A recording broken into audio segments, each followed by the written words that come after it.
빠르게 내용을 보도록 할게요. 자, 여기서는 핵심을 중심으로 볼게. 자, 3국의 경제, 사회, 문화 나와 있죠? 자, 경제라고 하면 수치제도, 농업, 수공업, 상업 이렇게 나와 있는데 수치라고 하면 세금을 거두는 제도를 말해요. 자, 세금을 거두는 제도 크게 세 가지가 있다. 땅에서 거두는 조세, 특산물을 내는 곡물, 노동력을 징발하는 역 세 가지가 있다. 기업. 두 번째, 농업으로는 특히 생산력이 증대됐는데 이 중에 핵심만 보도록 할게요. 우경을 장려했다. 소오자에 농사지을 경자야. 소가 농사를 짓고 있다. 소가 쟁기를 끌고 있다. 자, 백성들의 생활을 안정시키기 위해 이거 중요해. 고구려의 고국천왕이 진대법을 실시했다. 자, 진대법이라 하면 옆에 작은 글씨 나와 있죠? 밑줄. 자, 가을에 여기 있죠? 여기서부터 봄에 국가가 백성한테 곡식을 빌려주었다가 가을에 추수한 것으로 갚게 한 것이다. 빈민을 구제하는 것이었다. 자, 진대법은 봄에 보릿고개라고 하죠. 백성들이 봄에 가장 힘들죠. 곡식이 없기 때문에. 봄에 곡식을 빌려주었다가 가을에 갚게 하는 것이었다. 라고 해서 한자로 우리는 이렇게 표현하고 있어. 춘대, 추납, 원칙이었다. 한자인데요. 봄춘 빌려줄 때 봄에 곡식 빌려주고 가을추 납부할 납, 가을에 납부하게 한다. 춘대, 추납, 원칙이었다. 자, 수공업 상업이라고 하면은 시장으로서 신라의 동시가 있었고 시장을 관리하던 관청으로서 신라의 동시전이 있다. 자, 사회로 갈게요. 자, 사회라고 하면은 자, 그들 간에 신분 제도가 있었는데 신분이 형성되어 있었는데 왕 밑에 귀족, 자, 왕족을 포함했던 귀족, 그 다음에 평민, 그 다음 노비가 있었다. 자, 우리 귀족만 조금 더 보도록 할게요. 자, 귀족은 여러 특권을 누리고 있는데 특히 각 나라에 귀족회의가 존재했다. 이거 중요한데 자, 밑에 볼게요. 자, 각 나라의 귀족 회의로서 자, 고구려에는 제가회의, 백제에는 정사함회의, 신라에는 화백회의가 있다. 자, 밑에 자료 플러스 있죠? 자, 자료 플러스에 각 나라의 귀족회의가 나와 있죠? 자, 고구려에는, 백제에는, 신라에는. 자, 고구려의 귀족회의 이름은 제가회의예요. 자, 사료를 볼게. 자, 그 나라에는 감옥이 없고 죄를 지은 자가 밑줄. 죄를 지은 자가 있으면 제가들이 모여 논의한다. 제가들이 모인다. 자, 회의 이름이 뭐라고? 제가회의였다고. 자, 백제에는 호암사에는 정사암이 있다. 호암사는 절이고 그 절 뒤에 바위가 있대. 정사암. 재상을 뽑을 때에는 이라고 해서 자, 이름을 상자에 넣어서 바위 위에 놓았다가 얼마 뒤에 열어보았을 때 도장이 많이 찍힌 사람, 그 사람을 재상으로 뽑았다. 정사암을 중심으로 뭔가를 하고 있죠? 정사암 회의이다.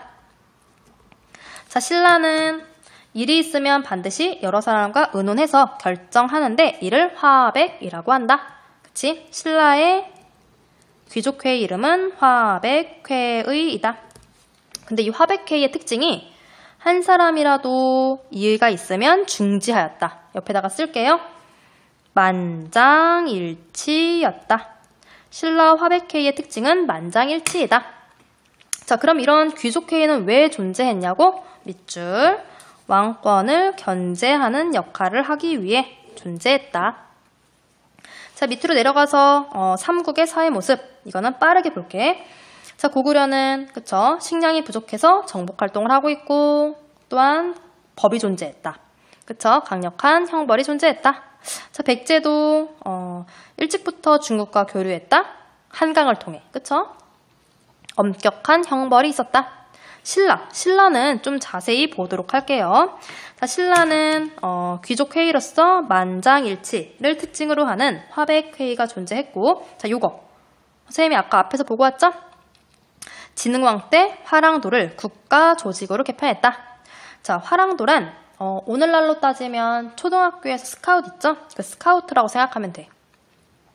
자, 화랑도의 특징은 이 사람들이 무예도 익히지만 여러 가지 법도 익혔다고 해. 규범 같은 거. 자, 그래서 그들이 지켜야 할 규범, 세속 5개라고 해요. 화랑도라고 하면은 주로 얼굴이 잘생긴 남자들을 중심으로 뽑았다고 해요. 원래는 여자들을 중심으로 뽑았는데 여자들이 시기와 질투를 많이 해서 나중에는 남자들로 구성을 했다고 해요. 화랑도. 그 화랑도를 국가 조직으로 개편했던 사람이 진흥왕이야. 자, 골품제 우리 앞에서 보고 왔죠? 자, 엄격한 폐쇄적 신분제였다. 자, 골품제라고 하는 제도를 만든 왕이 누구야? 그치, 버풍왕이었죠. 신라의 골품제라고 하는 신분 제도가 존재한다면 인도에는 카스트 제도가 존재했어요. 신라의 골품제, 인도의 카스트제는 둘 다 신분제였다. 또한 폐쇄적 신분제였다. 자, 얼마나 폐쇄적이었는지 여기 나와 있죠? 밑줄 개인의 사회활동, 정치활동 범위까지 엄격히 제한했다. 자, 밑으로 가서 이번엔 문화도 빠르게 볼게요. 자, 불교를 받아들였는데 고구려, 백제. 자, 고구려는 소수림 왕때, 백제는 침류왕 때, 신라는 밑줄 버풍왕 때. 자, 그런데 신라는 불교를 수용함에 있어 사람이 죽었어. 자, 이차돈이라는 사람이 불교를 수용하기 위해 순교했어요. 순교. 자, 순교가 무슨 뜻이냐라고 하면 종교를 위해 목숨을 바쳤다는 얘기야. 자, 신라. 선생님이 앞에서 신라에 대해서 설명했죠? 신라는 나라의 건국도 늦었고 나라의 발전도 굉장히 늦었다. 왜? 그치. 토착 세력의 힘이 너무 셌기 때문에. 그 토착 세력들이 불교를 받아들이는 걸 반대했어. 그들이 믿고 있던 사상이 있었기 때문에 그들에 의해서 불교가 거부되자 이차돈이 순교했어. 목숨을 바친 거야. 유명한 일화가 있죠? 버풍왕이 이차돈의 목을 치자 이차돈의 목에서 하얀 우유빛깔의 피가 하늘을 향해 솟구치면서 하늘에서 꽃비가 내렸다. 그 꽃비가 내린 자리에 꽃이 폈는데 그것이 연꽃이다. 연꽃은 불교에서 숭상시하는 꽃이죠. 자, 그러한 과정 속에서 주변에 있던 사람들이 부처가 존재하는구나. 그러한 과정을 통해 불교를 믿게 되었다. 라고 하는 유명한 일화가 있죠. 자, 이차돈의 순교. 자, 왕권을 강화해 나가죠. 불교식 왕명을 통해 왕즉불 사상을 통해 이러한 불교를 받아들였다. 자, 고구려는 소수림, 백제는 침류, 신라는 버풍왕 때. 자, 뒤로 넘어갈게요.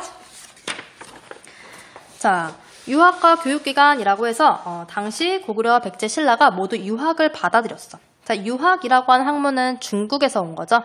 자, 유학이라고 하면은 공자, 맹자를 뽑을 수 있고 그러면 왜 삼국이 유학을 받아들였냐라고 하면은 유학이라고 하는 사상 안에는 충, 인의, 지예, 신이라고 하는 사상이 있어.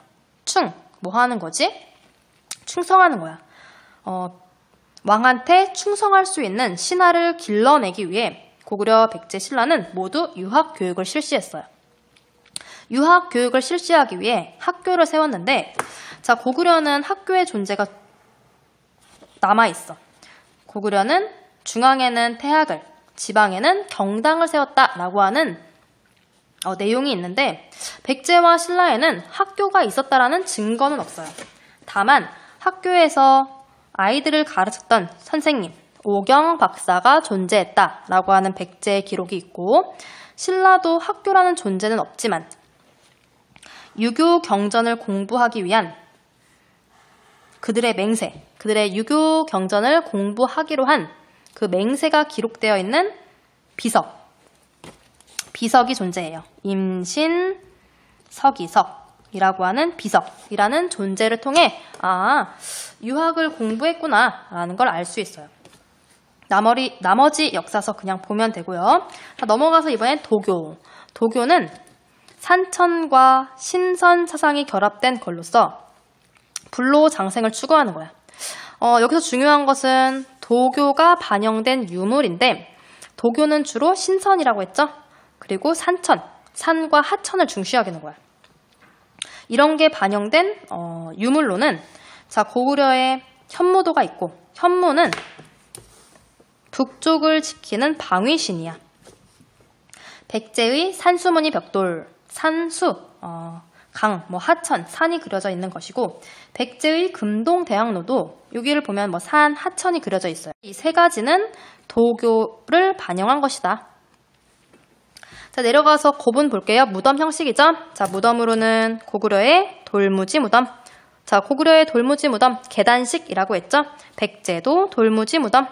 그래서 이것을 통해 같은 계통이었구나 라는 거 알 수 있다고 했지. 후기로 갈수록 고구려는 굴식 돌방, 백제도 굴식 돌방. 그런데 백제에는 고구려, 백제, 신라에는 없는, 그러니까 고구려, 신라에는 없는 무덤이 있죠. 벽돌 무덤. 남조의 영향이다. 특히 무령 왕릉이 벽돌 무덤의 가장 대표적인 무덤이다. 신라에는 독특한 무덤이 있어. 자, 독특한 무덤이 있는데 돌무지 덧널 무덤이에요. 자, 우리 위로 가서 볼게. 여기 나와 있죠? 안에다가 관을 넣고 관 위에다가 덧널을 만들고 덧널 위에다가 다시 돌무지를 만들고 다시 그 위에 흙을 쌓는 돌무지 덧널 무덤은 여러 겹수로 무덤 봉분을 만드는 거예요. 신라 경주에 가면 무덤이 되게 큰 게 많죠? 그게 바로 돌무지 덧널 무덤이고, 자, 이렇게 여러 겹을 쌓았기 때문에 독을 하기가 굉장히 힘들었다고 해. 그래서 많은 껴묵거리가 남아있고, 대표적인 무덤으로는 천마총이 존재했다고 해요. 존재하죠? 자, 또한 굴식 돌방 무덤으로 후기에는 바뀌게 된다. 자, 과학기술 건너뛰고, 자, 삼국 가야의 문화 전파 볼게요. 자, 삼국 가야의 문화 전파로서 특히 일본의 문화를 전파한 것을 볼 텐데, 고구려, 백제, 신라, 가야가 모두 일본에 삼국의 문화를 전파시켜 주었어. 자, 그러한 과정 속에서 일본에서는 아스카 문화가 발전했어요. 고구려는 담징이, 종이와 먹을 전파했고, 해자는 쇼트코 태자의 스승이 되었고, 백제는 아직기가 외의 태자한테 한자를 가르치고, 놀이사찌개가 불경, 불상을 전래했고, 신라는 배 만드는 기술, 가야는 토기. 특히 가야의 토기는 일본에 가서 스에키로 발전했어. 스에키는 토기의 종류 중에 하나예요. 일본 토기. 그래서 가야의 토기와 일본의 스에키 토기가 비슷하게 생겼어요. 그 말은 삼국이 일본한테 문화를 전파해줬구나, 영향을 주었구나 라는 거 알 수 있는 증거예요.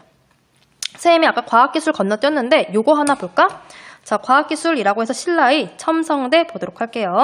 자, 선덕여왕 시기 때 만들어진 천문대야. 하늘을 관측했다라고 하는데 첨성대 본 적 있나요? 그렇지, 이렇게 돌로 첨성대를 만들고 가운데를 이렇게 비워놨죠? 가운데 들어간 입구를 비워놓은, 이렇게 생겼지, 첨성대.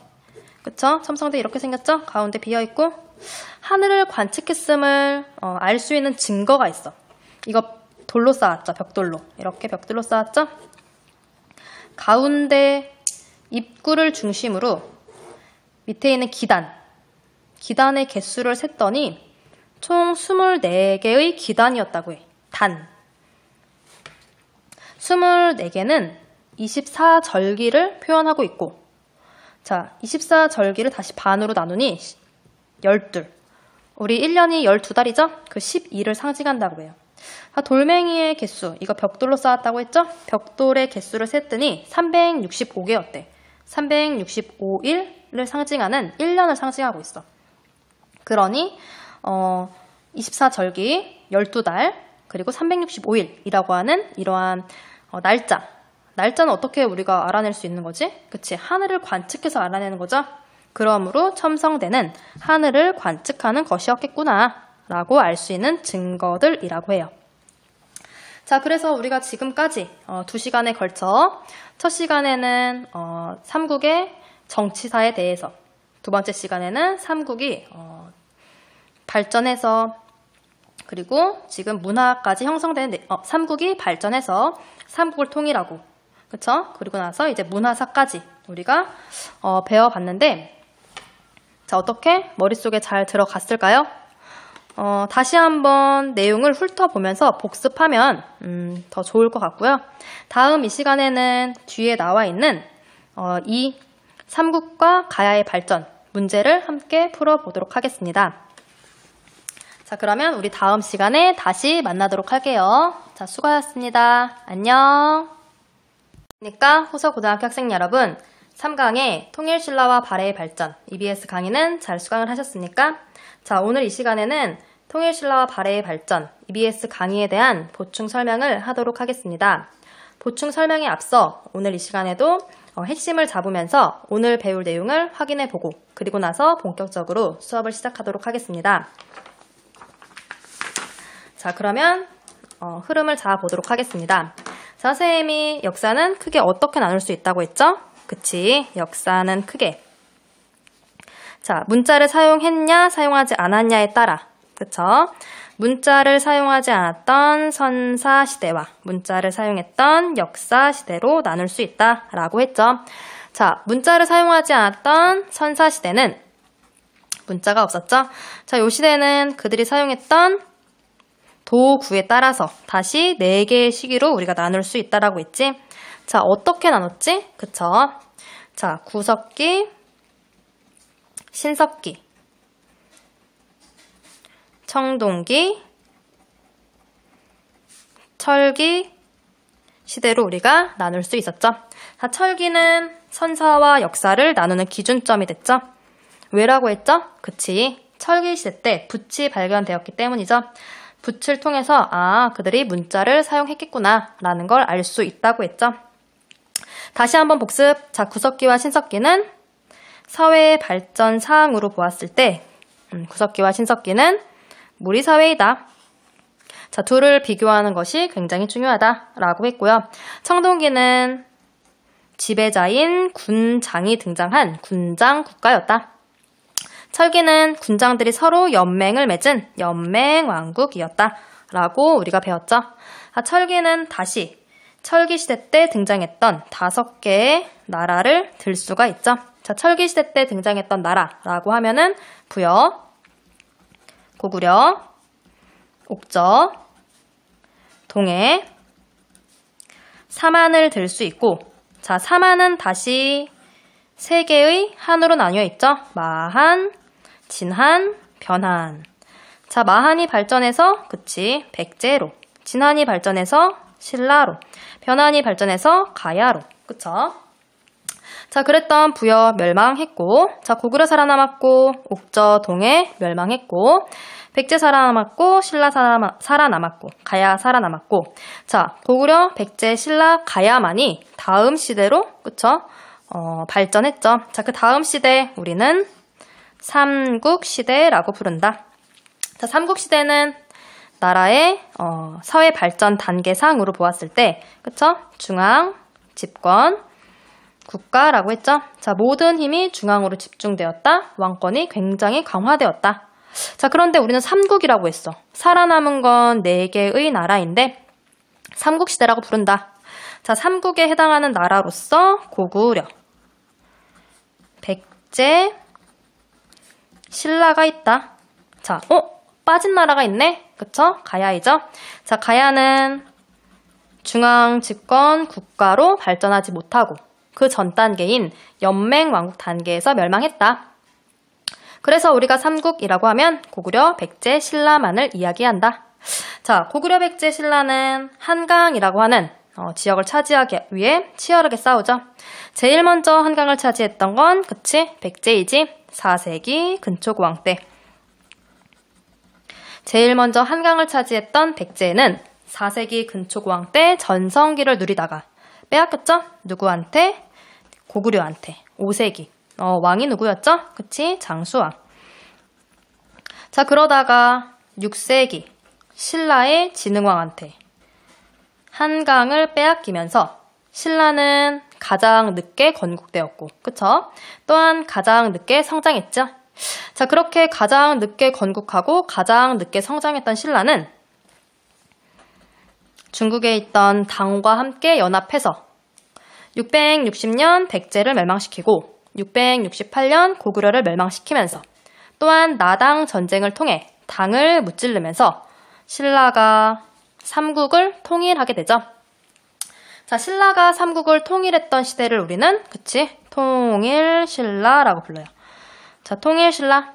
자, 그런데 신라가 삼국을 통일한 것의 한계점은 대동강을 경계로 이남만 차지했지 대동강 이북은 당한테 빼앗겼다. 자, 그래서 통일신라의 위치를 보면 남쪽에 위치했다. 당한테 빼앗겼던 대동강 이북에서 당시 고구려 유민이었던 대주영이 당을 몰아내고 대동강 이북에다가 나라를 세웠어요. 자, 그 나라를 우리 EBS 강의를 통해 확인했죠? 발해라고 부른다. 자, 발해의 위치를 보면 북쪽에 있다. 자, 그래서 남쪽의 통일신라, 북쪽의 발해라고 하는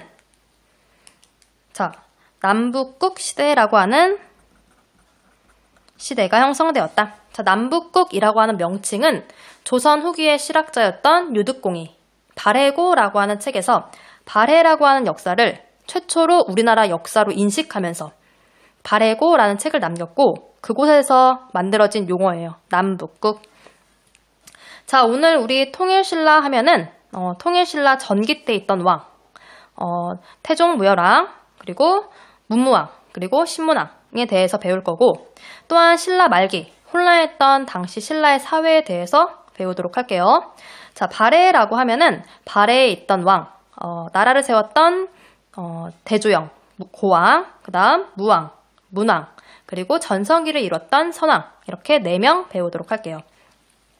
자, 문제는 신라 말기예요. 통일신라 말기 때 나라가 굉장히 혼란해지면서 그러면서 지방에서는 새로운 세력이 성장하기 시작해요. 자, 그 새로운 세력들은 자신들을 스스로 성주 혹은 장군으로 부르기 시작하면서 자, 그들은 군사력과 행정권을 바탕으로 독자적인 행정권을 바탕으로 그들이 결국 나라를 세우기 시작해요. 자, 호족 출신이었던 견훤이 900년에 백제를 계승한 후백제를 세웠어요. 견훤이. 자, 그랬더니 901년에 호족 출신이었던 궁예가 고구려를 계승한 후고구려를 세웠어. 자, 이제 통일신라는 후백제라고 하는 통일신라 내에 후백제라는 땅이 생겨났고, 그쵸? 국가가 생겨났고, 후고구려라고 한 국가가 생겨난 거예요. 통일신라는 이제는 그냥 신라로 다시 영토가 축소되었다. 다시 한번 고구려, 백제, 신라라고 하는 시대가 형성되었어요. 자, 우리가 고구려, 백제, 신라를 삼국이라고 불렀지? 자, 그래서 또 한 번 삼국 시대가 형성됐는데 그런데 앞에 있던 삼국이 있었으니 뒤에 있는 삼국은 후삼국이라고 불러요. 자, 그래서 오늘은 통일신라와 발해의 각 정치 제도에 대해서 확인해 보고 또한 통일신라 말기 때 등장했던 후삼국, 900년에 세웠던 후백제, 901년에 세웠던 후고구려까지 내용을 확인해 보도록 하겠습니다. 자, 그러면은 본격적으로 EBS 교재를 통해 내용을 확인해 보도록 할 텐데 자, 오늘 EBS 교재는 뒤로 넘겨서 오늘 EBS 교재는 페이지 22페이지부터 23페이지까지 먼저 보고 그리고 나서 다음 차시 때에는 그 다음 내용에 대해서 보도록 하겠습니다. 자, 그러면 여러분은 EBS 교재 22페이지를 피시면 되겠죠? 자, 그러면 내용을 함께 확인해 보도록 하겠습니다. 자, 우선 오늘 중요한 핵심부터 형광펜으로 밑줄 치면서 확인해 볼게요. 자, 오늘의 내용 하면은 통일신라의 발전이라고 해서 통일신라 전기 때 있던 왕들을 기억하는 것이 굉장히 중요합니다. 자, 그래서 태종, 무열왕, 문무왕, 신문왕의 업적에 대해서 기억을 좀 하셔야겠고요. 밑으로 내려와서 또한 통치체제의 정비라고 해서 통일신라의 중앙 정치, 그리고 지방행정, 그리고 군사 조직에 대해서 보는 것도 굉장히 중요합니다. 자, 통일신라라고 해서 마지막에 신라 말의 동요라고 해서 신라가 굉장히 혼란해졌다라고 한 내용도 머릿속에 잘 기억을 하시면 되고요. 뒤로 넘어가서 자, 그래서 형성되었던 후삼국 시대에 대해서도 좀 보아야겠고 자, 다음에 등장하는 발해에 있었던 왕들 쌤이 아까 4명 있다고 했죠? 우리가 배워야 할, 중요하게 알아야 하는 4명의 왕. 나라를 세웠던 고왕, 무왕, 문왕, 선왕을 기억을 좀 하셔야 하고, 자, 밑으로 내려오니 발해의 통치 체제 있죠? 발해의 통치 체제도 우리가 함께 볼 것이고, 자, 마지막 멸망, 역사적 의의도 함께 보도록 하겠습니다. 자, 그러면 다시 앞으로 건너와서, 자, 통일신라의 발전, 특히 왕권을 강화해 나갔던 당시의 왕들부터 먼저 보도록 하겠습니다. 자, 통일신라라고 하는 신라를 통일해 나가는 과업을 이루었던 왕은 무열왕이죠. 자, 무열왕이 누구야? 그치? 우리 EBS를 통해 확인했죠? 김춘추이죠. 자, 김춘추가 신라를 통일해 나가기 시작하죠. 우리 저번 시간에 배웠죠? 김춘추가 고구려에 가서 김춘추는 백제를 치기 위해 고구려에 가서 도움을 요청했지만 고구려가 도움을 받아들이지 않자 김춘추는 당으로 건너가죠. 그렇게 당으로 건너갔던 김춘추와 당이 결합해서 나당 연합군이 형성되었고 660년 백제를 멸망시키고 668년 고구려를 멸망시키면서 그리고 나서 나당 전쟁을 거치면서 결국 신라가 삼국을 통일하게 되죠. 자, 그랬던 김춘추예요. 그 김춘추가 왕위에 올랐어. 태종 무열왕. 자, 김춘추의 신분을 보면 김춘추는 진골 출신이에요. 자, 우리가 저번 시간에 신라의 신분 제도에 대해서 배운 적이 있죠. 자, 신라의 신분 제도라고 하면은 그치? 폐쇄적인 신분 제도, 골품제가 존재했죠.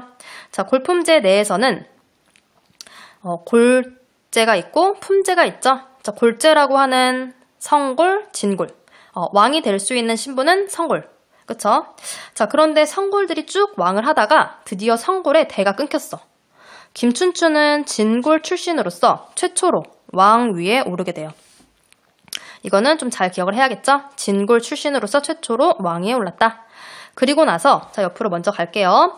해공왕. 대까지는 계속 무열왕계 직계 후손들이 왕위를 계승하였다.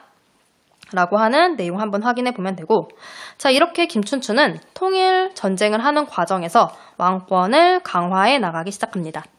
자, 그랬던 김춘추에 이어 당시 김춘추가 통일 전쟁을 하는 과정 속에서 그의 아들 문무왕도 함께 통일을 이끌어 나갔어요. 자, 그랬던 삼국 통일이 결국 완성되는 시기는 문무왕 때예요. 자, 문무왕 때 삼국 통일이 완성되었다. 자, 문무왕 하면은 그의 무덤이 굉장히 유명하죠. 자, 문무대왕릉 이라고 하는 문무왕의 무덤이 굉장히 유명하다. 자, 우리 교과서를 통해 확인해 볼게요. 자, 교과서 23페이지. 자, 교과서 23페이지에 사진을 보니 경주에 있는 문무대왕릉이 나와 있죠? 문무대왕은 그가 이제 죽기 전에 이러한 유언을 남겼다고 해요. 내가 죽으면 나를 화장해서 바닷가에 뿌려달라. 결국엔 문무대왕릉은 바닷가에 있어요. 문무대왕의 뼈를 바닷가에 뿌려서, 그러니까 바닷가에 뿌리려면 화장을 해야 되죠. 최초로 왕의 몸을 화장했던 가장 최초의 왕이에요. 문무대왕. 자, 그래서 이 문무대왕의 무덤이 바닷가 한 가운데에 있는데, 그래서 우리는 수장릉이라고 불러요. 수장릉. 자, 그러면 왜 바닷가에 그의 뼈를 뿌려달라고 했나? 라고 하면은 당시 신라를 쳐들어오는 외적들이 굉장히 많았다고 해. 자, 그들은 바다를 통해 들어왔고 결국 문무대왕은 내가 죽어서 바다의 용이 되겠다. 바다를 지키는 용이 돼서 외적들을 무찔러 주겠다. 그런 의미로 바닷가에 무덤을 만들어 달라고 했다고 해요. 자, 그래서 문무대왕릉 한번 확인해 보면 되고, 다시 자, 본문으로 돌아와서 자, 문무대왕릉이 삼국통일을 달성했다면, 자, 다음에 등장하는 신문왕 시기 때에는 진골 귀족들을 숙청함으로써 왕권을 강화하고, 또한 이 시기 때에는 여러 제도가 마련되기도 해요. 자, 신문왕의 업적 보도록 할게요. 자, 신문왕의 업적이라고 하면 이 시기 때 반란이 일어나. 진골 귀족들의 반란. 대표적으로 김흠돌의 난이 있어요.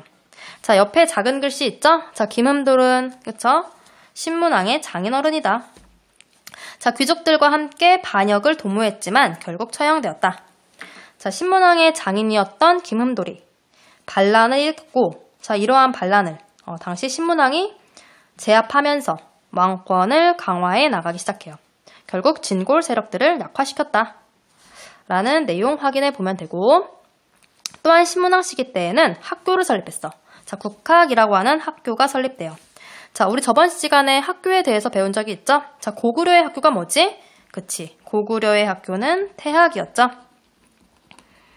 중앙에는 태학이 있었고 지방에는 경당이 있었다.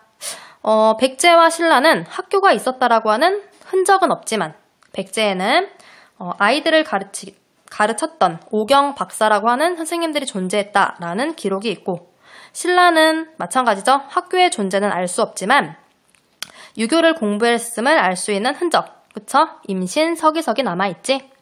자, 고구려의 학교는 태학이었죠. 자, 그랬던 태학이 있고, 신라에는 옆에다가 쓸게. 신라에는 통일신라죠. 이거는 통일신라야. 자, 통일신라에는 국학이라고 하는 학교가 있다. 자, 우리 학교 같이 나열해 볼게요. 자, 통일신라에는 국학이 있고, 자, 우리 아직 안 배웠지만 고려에는 국자감이 있다. 자, 국자감이 나중에 이름이 바뀌어. 조선에는 성균관이 있다. 라고 해서 학교들도 한번 기억해 주면 좋을 것 같아요. 자, 고려의 태학, 통일신라의 국학, 그리고 고려의 국자감. 국자감이 고려 말에 성균관으로 바뀌고, 그 성균관이 조선.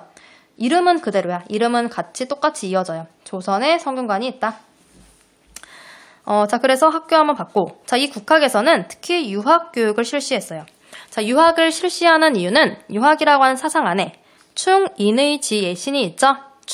충성할 수 있는 신하를 길러내는 학교, 국학이라는 의미에서 유학 교육을 실시했다. 또한 신문왕 시기 때에는 관료한테 월급으로 줬던 그 월급 제도를 좀 개편했는데, 원래 관료한테 주던 월급은 노급이야, 노급.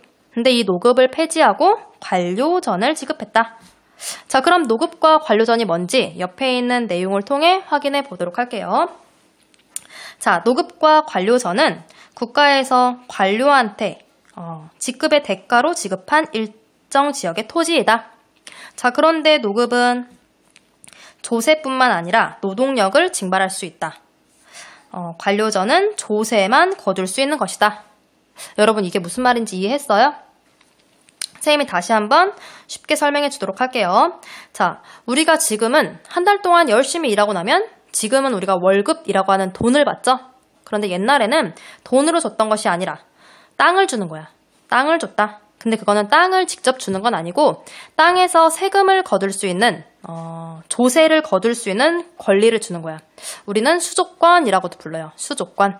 거둘 수, 세금조, 권리, 세금을 거둘 수 있는 권리. 자, 그런데 노급은 땅을 줬는데 그 땅에서 세금을 거둘 수 있는, 선생님이 아까 조세라고 했죠? 세금을 거둘 수 있는 조세를 거둘 수 있는 권리는 수조권이라고 하고, 어쨌든 그 조세를 걷는 거야. 그런데 노급은 조세를 걷는 것뿐만 아니라 그 땅에 속해 있는 사람들, 그 사람들까지도 부릴 수 있는 노동력을 징발할 수 있는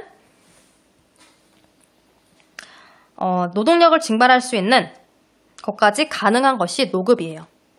그러니 사람들이 가서 일까지 하는 거야. 그럼 사람들이 굉장히 핍박을 받았겠지? 자, 그래서 이제부터는 노동력은 징발할 수 없도록 조세만 거둘 수 있도록 관료전을 실시해요. 관료전을 지급했다. 관료전은 노급은 노동력까지 징발하는 거랬죠? 근데 이 노동력을 징발할 수 없게끔 조세만 거둘 수 있게끔 한 것이 관료전이었다.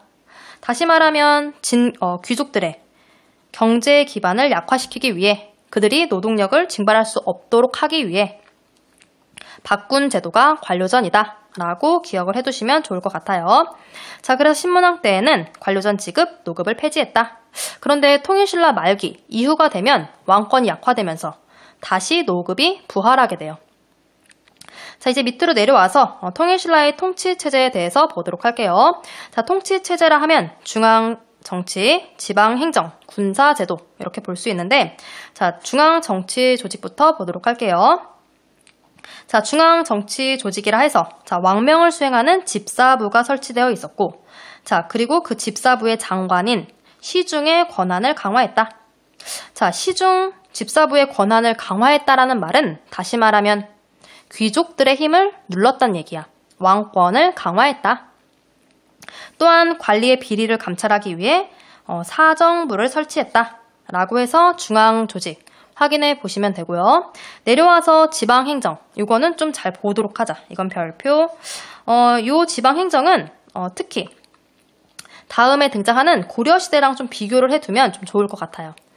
고려와 유사한 제도도 있고 또한 고려와 다른 제도도 있어요. 자, 그래서 고려와 좀 비교를 해두자. 자, 지방행정 조직이 완성되는 것은 신문왕 시기 때예요. 신문왕 때 완비되었다. 자, 신문왕 때 지방을 구주 오소경 체제로 완비했다. 자, 우리 밑에서 지도를 통해 확인해 보도록 할게요. 자, 자료 플러스 신라의 지방행정 조직이 나와 있죠. 자, 구주 오소경이라고 해서 전국을 9개 주로 나누고 다시 군사행정지역에 오소경을 설치했어요. 자, 구주는 여기 나와 있지? 자, 구주라 하면 삭주, 한주, 웅주, 명주, 상주, 양주, 강주, 전주, 무주 이렇게 나와 있죠? 자, 구주라 하면 옛날 신라 땅, 백제 땅, 고구려 땅에 각각 3개씩, 3주씩 설치한 것이 구주예요. 3개씩 묶은 거예요. 3개씩. 옛날 백제, 고구려, 신라에서 3개씩 묶어서 구주가 형성되었다.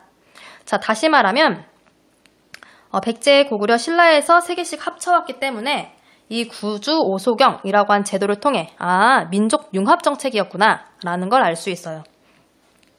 자, 구주가 형성되었고 9개의 주로 나눴고 다시 9개 주 아래에는 오소경이 있는데 자, 오소경이란 우선 이게 한자인데 한자부터 해석을 해보도록 할게요. 5오자에 작은 소자에 서울경자야. 서울, 그러니까 서울이라고 하면 우리가 지금 말하는 서울은 아니고 이제 수도를 말하는 거죠. 수도의 역할을 할 수 있는 5개의 작은 수도. 그래서 오소경이라고 불러요. 자, 신라의 수도가 어디지? 그치, 여기지. 금성 경주이죠. 자, 금성 경주. 신라의 수도가 통일신라라고 하는 넓은 영토를 전부 다스리기에는 신라의 수도가 동남쪽에 치우쳐 있어요. 너무 한 곳에 치우쳐 있다. 자, 그래서 신라의 수도 금성이 동남쪽에 치우쳐 있는 것을 보완하기 위해 자, 그래서 군사 행정상 중요 지역에 자, 수도의 역할을 할 수 있는 5개의 소호경, 오소경을 설치했다. 자, 그리고 이 오소경에는 고구려, 백제, 가야 출신의 귀족들을 옮겨 살게 하였다. 자, 이는 지방 세력을 견제하려는 의도가 있었다. 자, 그래서 5개의 소경 한번 어디에 있는지 찾아보도록 할게요. 자, 우리 지도를 한번 볼까요? 맨 위에서부터 북원경, 그쵸? 북원경, 밑에 중원경, 서원경, 금간경, 그쵸? 그리고 남원경 5개의 소경. 여러분도 확인했나요? 자, 그래서 경주의 역할을 보완할 수 있는 곳에다가 설치했다. 자, 그래서 전국은 구주, 그리고 다시 그 밑에 오소경이라고 하는 체제 잘 기억을 해야 하고 자, 이러한 체제는 신문왕 때 완성되었다. 도 같이 기억을 해야겠죠? 자, 우리가 아까 구주가 있었다고 했지? 자, 그 주 아래에는 다시 군현을 설치했어. 그리고 군현엔 지방관을 파견했다.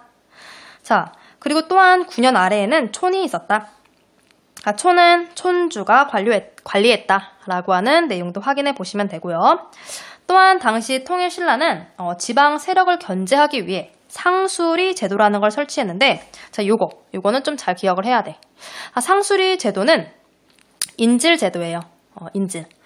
당시 지방에 있던 관료 한 사람을 중앙에 올라와서 일을 하도록 하는 그러니까 지방에 있던 관료 한 사람을 볼모, 인질로 잡은 거야. 중앙에 올라와서 일하게 했다. 인질로 잡아놓았다.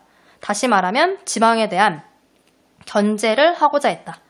라는 걸 알 수 있고 자, 이러한 상수리 제도는 나중에 고려시대 때 기인 제도로 발전했어요. 자, 고려시대 때 기인 제도로 발전했다. 자, 라고 해서 선생님이 아까 얘기했죠? 통일신라의 지방행정 조직은 고려랑 유사한 제도도 있고 조금 다른 제도도 있다. 그래서 요거는 좀 기억을 하시면 돼요. 자, 밑으로 내려오면 또한 향부곡이라고 하는 특수 행정구역이 존재했다라고 나와 있죠. 자, 향과 부곡은 국가에서 지정해 놓은 지역인데, 자, 이 지역에 살고 있던 농민은 그냥 일반 농민이에요. 이거에 살고 있던 사람들은 일반 농민. 하지만 이 농민들이 다른 지역에 비해 더 많은 세금을, 공물을 국가에 바쳤어. 자, 그래서 향부국에 살고 있던 사람들은 일반 농민이었음에도 불구하고, 자, 그들의 삶을 보면 다른 지역보다 세금을 훨씬 더 많이 냈다. 특수한 지역이다. 자, 그런데 이렇게 존재했던 향부곡에 고려시대가 되면 소가 추가돼요. 고려시대 때 소가 추가됐다. 자, 그래서 통일신라 때 향부곡, 고려시대 때 향소부곡이 이제 추가된다. 라고 해서 이것도 잘 기억을 해두시면 됩니다. 자, 밑으로 내려와서 군사 조직 나와 있죠? 자, 중앙군을 지키는 구서당이 있고 지방군을 지키는 십정. 근데 이 십정을 또 잘 기억을 해야 되는데, 지방을 지키는 십정은 각 주마다 한 정씩 배치한 거야. 자, 그러면 한 정씩 배치하면 구정이 돼야 되지? 그런데 하나가 더 있어요. 한주라고 하는 지역에는 2개의 정을 배치해서 총 10정이 됐어. 자, 그럼 우리가 지도에서 한주가 어딘지 찾아봐야겠죠? 자, 지도에서 한주 어디? 그쵸, 여기죠? 국경지대야. 국경지대니 외적의 침입이 많은 지역이죠. 자, 그래서 국경지역이다 보니 이민족의 침입이 잦았고, 자, 그래서 한주에는 2개의 정을 설치했다. 요거는 좀 잘 기억을 해야겠죠? 그래서 중앙군은 구서당, 지방군은 십정. 이 구서당도 잘 기억을 해야 되는데, 선생님이 아까 통일신라는 9주로 나눴다고 했죠? 이 9주라 하면 고구려 3개, 백제 3개, 신라 3개. 3개씩 묶어놓은 제도이다. 이를 통해 민족 융합 정책이었음을 알 수 있다. 라고 설명했죠? 이거 마찬가지야. 고구려, 백제, 신라 333. 그래서 9란 이것 또한 민족 융합 정책이다. 9. 이것도 잘 기억을 해주시면 될 것 같아요. 자, 내려가서 자, 그랬던 신라가 신라 말에 굉장히 나라가 혼란해지는 내용에 대해서 보도록 할게요. 자, 신라 말이 되면 나라가 굉장히 혼란해져. 특히 정치, 중앙 정치가 문란해졌고, 중앙 정치가 문란해지다 보니 당연히 지방에 대한 통제력이 약화됐고, 자, 지방에 대한 통제력이 약화되다 보니 농민들 사이에서도 농민 봉기가 발생하게 돼요. 자, 이렇게 나라가 혼란할 때 지방에서는 새로운 세력들이 등장했는데, 대표적인 지방 세력으로 호족이 있고, 또한 이 시기 때 신라에 불만이 많았던 육두품도 새로운 세력으로서 이제 두각을 드러내기 시작해요. 자, 그러면 중앙 정치부터 보도록 할게요. 자, 신라 말이 되면 진골 귀족들 사이에서 왕위 쟁탈전이 전개되기 시작해요. 특히 해공왕이 피살된 이후부터는 나라가 굉장히 혼란해져. 자, 해공왕이 피살된 이후부터 150년 동안 20명의 왕이 교체돼요. 자, 그러면은 150년 동안 20명의 왕이 교체했다. 이 말은 다시 말하면 왕의 재위 기간이 약 몇 년? 그치, 약 7.5년 정도 된다. 다시 말하면 나라가 굉장히 혼란했다. 라는 걸 의미하고 있어요. 자, 왕위 쟁탈전이 전개되었고 당연히 왕권이 약화되었겠죠. 자, 그럼 왕위 쟁탈전이 왜 일어난 거야? 그치, 세력을 잡으려는 거죠. 나도 왕이 되려는 거지. 자, 이렇게 중앙에서 왕들이 계속 교체되는 동안 왕권은 약화되었고, 당연히 중앙에 대한 통제력, 중앙의 왕권이 약화되다 보니 지방에 대한 통제력도 약화되었다. 자, 지방에 대한 통제력이 약화되는 과정 속에서 대표적인 반란이 일어났는데, 대표적인 반란, 김원창의 난이 있고 옆에다 하나 더 쓸게요. 또한 장보고의 난도 일어났다. 자, 김원창의 난과 장보고의 난은 우리가 뒤에 있는 사료를 통해 확인해 보도록 할게요.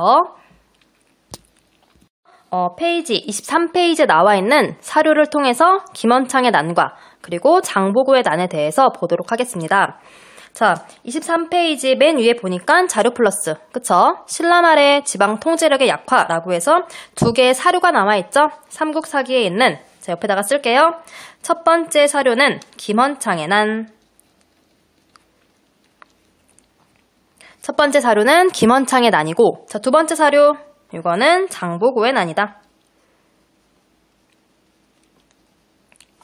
첫 번째 사료는 김원창의 난, 두 번째 사료는 장보고의 난이다. 자, 그러면 김원창의 난부터 보도록 할게요. 자, 헌덕왕 14년, 그쵸? 웅천주, 도독이었던 헌창이 아버지 주원이 임금이 되지 못하였다는 이유로 반역을 일으켰다.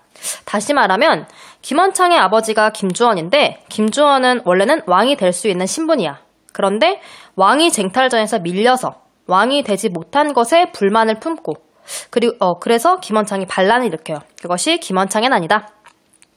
두 번째, 장보고의 난. 이것 또한 자, 청해진의 대사였던 궁복, 장보고의 원래 이름이죠. 이 궁복이 자기 딸을 왕비로 받아주지 않을 것을 원망하여 청해진의 근거지를 두고 반란을 일으켰다. 자, 조정에서는 그를 토벌한다면 생각하지도 못한 후환이 있을 것이 염려스러워 그를 그대로 두자니 그 죄를 용서할 수 없었기 때문에 어떻게 처리해야 할지 몰라 근심하였다라고 하는 사료이죠. 첫 번째는 김원창의 난, 두 번째는 장보고의 난 이라고 해서 자, 그 밑에 있는 내용 보도록 할게요. 자, 신라말 왕위 계승을 둘러싼 진골 귀족들의 왕위 쟁탈전이 굉장히 치열해졌다. 자, 그래서 중앙정부의 지방 통제력이 약화되었고, 자, 이렇게 지방 통제력이 약화되었을 때 김원창은 자기 아버지가 왕이 되지 못한 것에 불만을 품고 반란을 일으켰다. 또한 장보고 역시 중앙의 왕위 다툼에 관여한 후 자기 딸이 왕비가 되지 못한 것에 불만을 품고, 그쵸? 반란을 일으켰지만 결국 부하에 의해 살해되었다. 라고 하는 내용이에요. 자, 그래서 내용도 같이 기억을 해두시면 좋겠죠. 다시 앞으로 건너와서 자, 다시 교재 22페이지 하단. 자, 중앙에 대한 통제력이 약화되자 중앙에서 그쵸? 왕권이 약화되자 지방에 대한 통제력이 약화되었고, 자, 그러한 과정 속에서 김원창의 난과 장보고의 난이 일어났다. 또한 이 시기 때 무거운 세금 그리고 자연재해 등으로 농민들이 몰락하면서 또한 지배층의 강압적인 수치가 증가하면서 농민들 역시 농민봉기를 일으켰다. 대표적인 봉기로서 진성여왕 때 원종과 애노의 봉기가 있었다. 자, 옆에 보니 원종과 애노의 봉기가 있죠? 자, 진성여왕 때 농민이었던 원종과 애노가 세금 독촉의 원인으로 인해 결국 봉기를 일으켰다. 원종과 애노의 난. 또 잘 기억을 하시면 좋을 것 같아요. 또한 이것뿐만 아니라 붉은 바지를 입었던 도둑들이라고 해서 적고적의 난도 있어요. 적고적의 난. 붉을 적, 바지고 그다음 도둑 적자야. 붉은 바지를 입은 도둑. 이 시기 때 일어났던 농민 봉기 중에 하나예요. 당시 사회가 살기 어려워서 농민들이 붉은 바지를 입고 도둑질을 했다라고 하는 적고적도 같이 기억을 해주시면 좋겠죠. 자, 이러한 상황 속에서 지방에서는 새로운 세력이 등장했다. 가장 대표적으로 호족이 등장했다. 자, 호족은 중앙정부의 통제에서 벗어나 그 스스로가 자기를 성주, 성의 주인 혹은 장군이라 자처하면서 지방에서 행정권과 군사력을 장악했다. 자, 반독립적인 세력으로 성장했던 호족이 이 시기 때 성장했다. 대표적인 호족으로는 우리가 잘 알고 있는 견훤이 있고 또한 궁예도 있어요.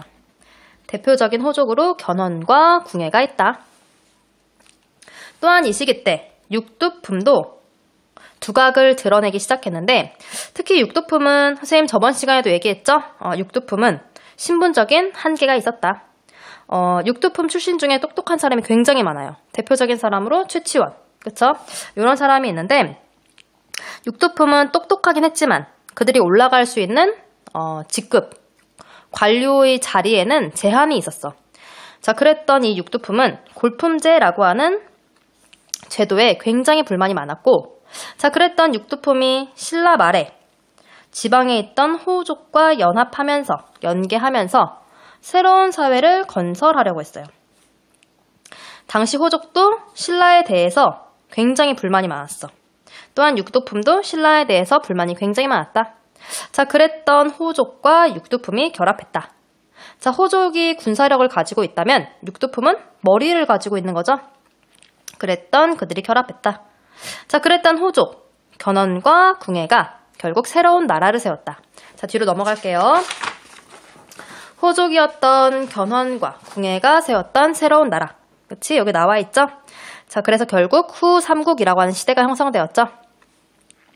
자, 후삼국이라 해서 자, 당시 통일신라 때 왕권이 약화됐던 틈을 노려 지방의 호족들이 성장했고 그 대표적인 호족으로서 견훤이 900년에 오늘날 전주예요. 오늘날 전주 완산주에 백제를 계승한 후백제를 세우게 돼요. 900년에 견훤이 전주에다가 후백제를 세웠다. 궁예 마찬가지예요. 호족이었던 궁예 역시 901년에 오늘날 북한이죠. 송악, 개성에다가 고구려를 계승한 후고구려를 세우게 돼요. 그랬던 후고구려는 나중에 철원으로 옮기게 되고 이후에는 궁예를 내보내고 궁예 밑에 있던 신하, 왕건이 나라를 세우죠. 새로운 나라 고려를 세우게 되면서 우리는 다음 시간에 배울 고려로 넘어가게 돼요. 자, 그러면 후삼국의 형세라고 해서 우리가 지도를 통해 확인해 보도록 할게요. 자, 지도 잘 보이시나요? 자, 원래는 위치를 보면은 원래는 대동강을 경계로 이북에는 발해가 있었죠? 이남은 통일신라였죠? 그 통일신라가 다시 갈라진 거야. 자, 그래서 여기 보이죠? 완산주에다가는 견훤이 후백제를 세우고 송악 개성에다가는 궁예가 후고구려를 세우면서 결국 나라가 다시 갈라진 거죠. 신라는 이제는 그냥 신라가 되었어. 경주에는 그냥 신라. 자, 그래서 다시 한번 고구려, 백제, 신라라고 하는 삼국시대. 그런데 뒤에 있던 삼국이라고 해서 다시 한번 후 삼국시대가 등장하게 돼요. 자, 그래서 밑에 있는 내용 한번 확인해 보시면 되고요. 자, 그래서 이렇게 갈려 있었다. 자, 그래서 우리가 지금 통일신라와 후삼국 시대까지 보았고, 자, 그러면 이번에는